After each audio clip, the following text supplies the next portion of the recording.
Bueno, que nos llega el momento de tocar al autor de la semana, porque como mañana tenemos formato un poco diferente, porque va a haber aquí una tertulia sobre elecciones en nuestro programa en La Estrella Polar, vamos a pasar al autor, como explicábamos antes, hoy, y ese autor es Konrad Lorenz.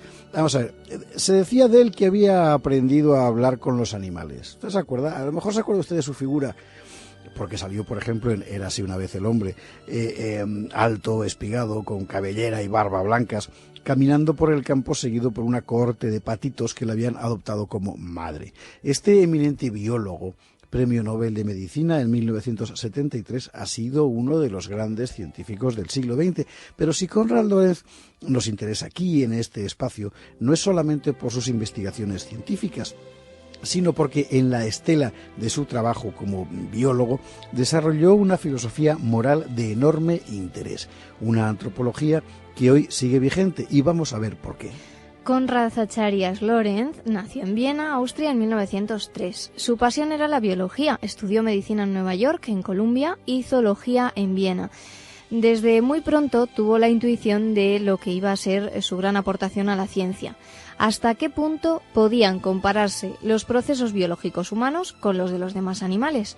La ciencia estaba estudiando la anatomía de los animales y de los humanos y estaba llegando a conclusiones interesantes, sobre todo en el campo de la evolución. Pero más allá de eso, ¿qué había de común no solo en la anatomía, sino también en el comportamiento de los distintos animales?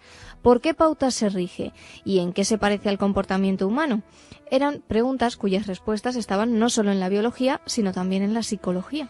Lorenz se leyó todo lo que encontró sobre el particular, y leyendo a los psicólogos descubrió algo consternante. Ninguno tenía ni idea de cómo se comportaban realmente los animales. Todas las cosas que él había descubierto en sus observaciones del mundo animal chocaban con las explicaciones que proponían aquellos señores. Así que de ahí sacó dos conclusiones. Una, que esa rama de la ciencia, el estudio comparado del comportamiento animal, la etología con T, etología, que es como se llama, estaba aún inexplorada. Y segunda conclusión, que él tenía que ser el pionero. Tenía solo 24 años.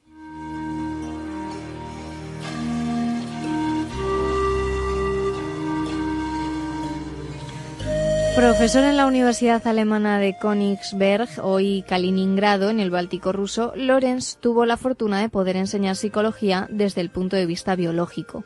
Aplicar la teoría del conocimiento de Kant a la biología darwiniana, pues era todo un programa. Konrad Lorenz no era darwinista, en el sentido que hoy se da esta expresión, que denota más una teoría filosófica que un modelo científico. Pero sí era darwiniano en el aspecto metodológico. Creía que la naturaleza se despliega en un movimiento evolutivo sobre la base de la selección natural.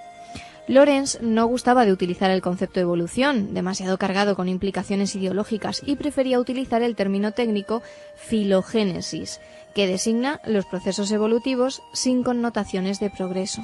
En estas estaba cuando la guerra interrumpió sus investigaciones. Era 1941 y en ese año fue reclutado por el ejército alemán, el austríaco, como médico de campaña. Su misión, curar a enfermos de la sección de neurología y psiquiatría en el hospital de Posen, en Prusia.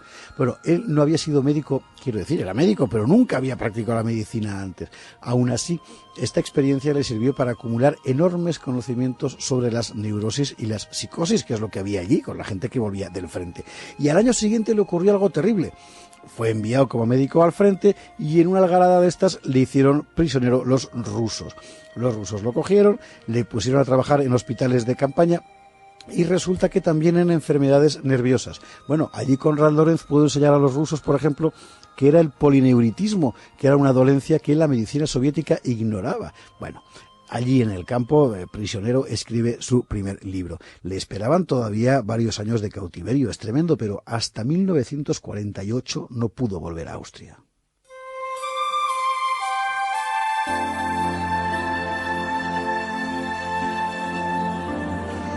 De vuelta a su país, Lorenz consiguió que la Academia Austriaca de Ciencias le financiara una pequeña estación de investigación en Altenberg. En condiciones de extrema penuria, la dura posguerra, empezó a sacar adelante su trabajo. Pronto fue conocido por los científicos que en otros puntos estudiaban el mismo campo, el comportamiento animal. ¿Cuál era la discusión en ese momento? ¿El comportamiento de los animales es innato o es adquirido? ¿Viene con los genes o es fruto del aprendizaje? Lorenz al principio pensaba que era innato. Después de innumerables discusiones, sin embargo, dio con la clave. No había que pensar lo innato y lo aprendido como dos conceptos opuestos, contradictorios. En el curso de la filogénesis, la evolución, el aprendizaje produce conductas de adaptación que descansan en las cualidades innatas. O sea, que los animales pueden aprender, pero lo que pueden aprender está programado en sus genes. La teoría era nueva y convirtió a Lorenz en una celebridad. En 1961 publicó La evolución y modificación de la conducta, que es su primera gran obra. Su línea de investigación, esta línea de investigación le llevará al premio Nobel, compartido con otros 2 etólogos en 1973. Pero mientras tanto, algo había ido moviéndose en su interior. Vamos a ver, Lorenz era un zoólogo, es decir, le interesaban mucho más los patos que los hombres, las cosas como son. Pero ¿qué estaba pasando con los hombres? ¿Por qué se comportaban de repente como si se hubieran obstinado en contradecir su naturaleza, en contradecir su supervivencia como especie? ¿Era posible comparar las pautas de comportamiento animal con las de los humanos? Sí, era posible, y era posible precisamente por lo que hombres y animales tienen de diferente. En efecto, el hombre, como ser vivo, como animal, es un ser incompleto. Lorenz ha descubierto que la inmensa mayoría de las especies se rige por pautas transmitidas genéticamente. Eso que conocemos como instinto no es otra cosa que órdenes concretas dibujadas a lo largo de la evolución y troqueladas sobre el cerebro animal que permiten a los seres aprender para sobrevivir. ¿Y el hombre? El hombre también tiene esa capacidad y multiplicada. Sin embargo, su mundo instintivo está mucho más desordenado. No le basta el instinto, llamémoslo así, para saber lo que tiene que hacer. Necesita una cosa que se llama cultura.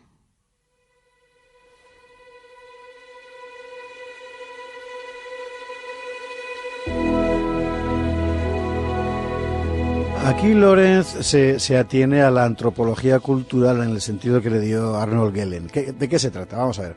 La cultura no es algo opuesto a la biología, sino que en el hombre es una consecuencia de nuestra propia naturaleza.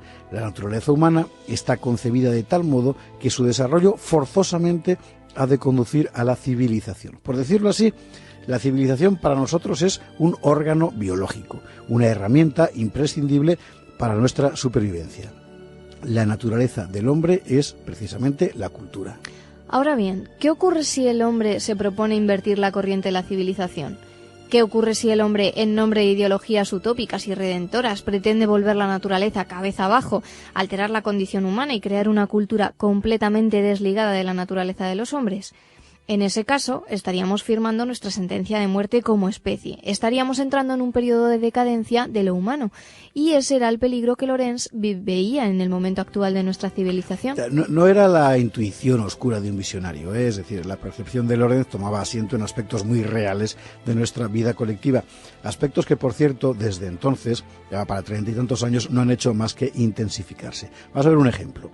El relativismo moral y la permisividad, que tienden a hacer creer a los hombres que las inhibiciones sociales son meros tabúes represivos, prohibiciones sin sentido. Bueno, pues Lorenz dice que no. Precisamente porque la naturaleza del hombre es la cultura, esos tabúes y esas prohibiciones que forman parte del repertorio de la civilización son imprescindibles para nuestra especie. Sin ellos, que nos permiten controlar y dominar nuestros impulsos biológicos, estaríamos perdidos. Así emprendió nuestro científico una auténtica cruzada contra numerosos tópicos de la cultura occidental de los años 70 y posteriores. Por ejemplo, la agresividad. Nuestra sociedad pacifista tiende a ver cualquier agresividad como un desorden, cualquier violencia como un mal, y predica una condena sin paliativos de cualquier cosa que no sea un estricto pacifismo. Pero Lorenz nos explica que no, que la agresividad es consustancial a cualquier ser vivo, porque forma parte del repertorio de instrumentos biológicos para la adaptación. Un ser vivo carente de agresividad estaría condenado a sucumbir ante el entorno. Claro, porque nuestra sociedad intenta acabar con la agresividad suprimiendo las situaciones estimulantes que disparan el comportamiento agresivo, o sea, no veas películas violentas, esas cosas, o imponiendo un veto moral, está mal ser... Bueno, pero esto, Lorenz dice que es como intentar bajar la presión de una caldera cerrando la válvula de seguridad. O sea, tienes la explosión asegurada. Es una reflexión muy interesante. Podemos pensar en esto mientras vemos, por ejemplo, el espectáculo violento de cualquier fin de semana protagonizado por unos jóvenes educados en el más estricto pacifismo. ¿Qué hacer entonces con la agresividad? Porque eso es verdad, para que no nos haga daño, para que no se vuelva contra la propia sociedad, para que no se convierta en una patología. Lorenz, fiel a la idea de que nuestra naturaleza es la cultura, recurre a las instituciones sociales. Hay que reorientar la agresividad natural hacia formas de actividad que permiten una descarga, desde la competición científica hasta el deporte, pasando por las instituciones que tradicionalmente han encauzado la agresividad social, como el ejército. Los pacifistas, digo, evidentemente no lo acogieron bien, no acogieron bien a Lorenz. Tampoco los demás popes de todas las otras ideologías del momento, insistimos, triunfantes hoy, porque el científico austriaco se había situado exactamente en los antípodas de su tesis. Es lo que ocurrió con su explicación sobre el igualitarismo. La igualdad, decía Lorenz, es completamente antinatural. Es justo garantizar a cada uno el derecho a la igualdad de oportunidades, pero nuestro mundo, en un espíritu de confusión pseudodemocrática, son sus palabras, ha llegado a la convicción de que la aptitud para usar esas oportunidades es también la misma para todos y que todo el mundo puede hacer igualmente no importa qué. Para negar que existen entre los hombres diferencias innatas, escribe, se ha postulado que es posible condicionarlo para cualquier cosa. Gracias a Dios, este no es el caso. No es el caso, en efecto, porque los hombres son radicalmente desiguales, y si un sistema de enseñanza, por ejemplo, se empeña en considerarlos a todos iguales, necesariamente fracasará. Otra buena reflexión a la luz de nuestro actual sistema de enseñanza. Y si no podemos hacer al hombre distinto de cómo es, entonces estamos condenados a que no haya jamás movimiento alguno, ningún cambio, ningún progreso. Lorenz no dice eso. Lo que él argumenta, utilizando siempre herramientas de la biología, es que todos los sistemas vivos necesitan un equilibrio entre los procesos de cambio y los procesos de conservación. En toda realidad viva hay, dice él, dos mecanismos antagonistas. Uno tiende a hacer fijo lo que es adquirido, y el otro intenta suprimir poco a poco lo fijado para reemplazarlo por una realidad superior, por una conquista nueva. Claro, ¿qué pasa? Si dejamos de lado las cosas que hemos conquistado, lo estable, lo fijo, digamos lo conservador, entonces provocamos, decía Lorenz, la formación de monstruos, tanto en el dominio de la herencia genética como de la tradición cultural. Pero si nos cerramos a cualquier cambio, entonces en lo que estaríamos es una pérdida del poder de adaptación. Y dice Lorenz que sería también la muerte del arte y de la cultura. Conclusión, esta, que cada generación debe recrear un nuevo equilibrio entre el mantenimiento de la tradición y la ruptura con el pasado. Nuestro problema específicamente moderno es que nuestro equilibrio entre cambio y tradición está fallando. El resultado es una degradación sin precedentes de nuestra vida. En 1973, Konrad Lorenz publicó una especie de breviario de sus planteamientos, Los 8 pecados mortales de la humanidad civilizada, que prolongará 2 años después con El reflejo del espejo. La humanidad, nos dice así Lorenz, es un todo funcional que está completamente perdido en busca de su camino. Lo que está amenazado no es nuestro futuro, nuestro bienestar, sino la existencia misma de la especie humana. ¿Y cuáles son esos pecados capitales? Primero, la masificación urbana. Segundo, el asolamiento de la naturaleza. Tercero, la obsesión por la competencia consigo mismo. Cuarto, la obsesión por perseguir el placer a toda costa, que nos ha llevado a no ser capaces ya de encontrar satisfacción en nada. Quinto, la tendencia a negar las causas biológicas o genéticas de las cosas y remitirlo todo a cuestión de educación o influencia social. Sexto, el quebrantamiento de la tradición, que ha supuesto una auténtica guerra civil generacional. Séptimo, la formación indoctrinada, es decir, la sobrevaloración de la opinión individual, eso tan socorrido de «es mi verdad», y la minusvaloración de las certidumbres basadas en conocimientos objetivos. Esto es la verdad. Y octavo, las armas nucleares en las que Lorenz veía la causa de una permanente atmósfera de catástrofe mundial.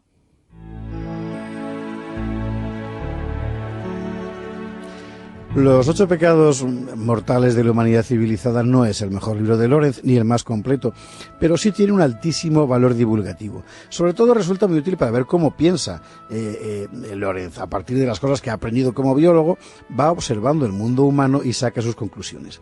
¿Es catastrofista? No, es crítico. Konrad Lorenz pensaba que al hombre siempre le queda una oportunidad. En los últimos años de su vida firmó un libro de diálogos con el filósofo austriaco reciclado en Gran Bretaña Karl Popper. Se llamaba El porvenir está abierto. y Lorenz, al final, resultaba más optimista que su interlocutor. ¿Qué le preocupaba a Lorenz? Le preocupaba que la humanidad estaba afrontando un proceso de deshumanización.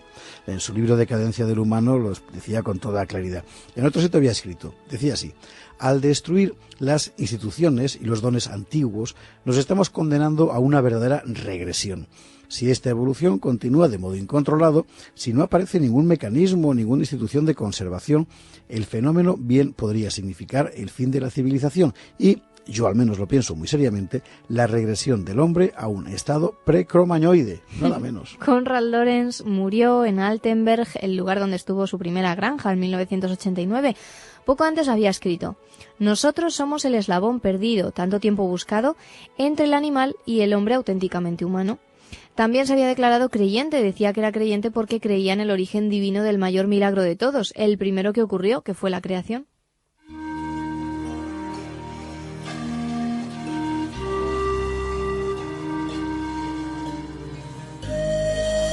Bueno, ¿por qué, en fin, Konrad Lorenz? Pues porque nos enseñó que hay una naturaleza humana, que esa naturaleza está directamente vinculada a las instituciones culturales y sociales, a la tradición, y que si rompemos con todo eso, en nombre de cualquier ilusión más o menos ideológica, podemos cargarnos no solo la civilización, sino también a la propia humanidad. Somos lo que somos y tenemos nuestras reglas. Podemos avanzar sobre ellas, pero no negarlas. La humanidad no puede inventarse al paso de ideologías iluminadas. Es una buena reflexión para la España de hoy.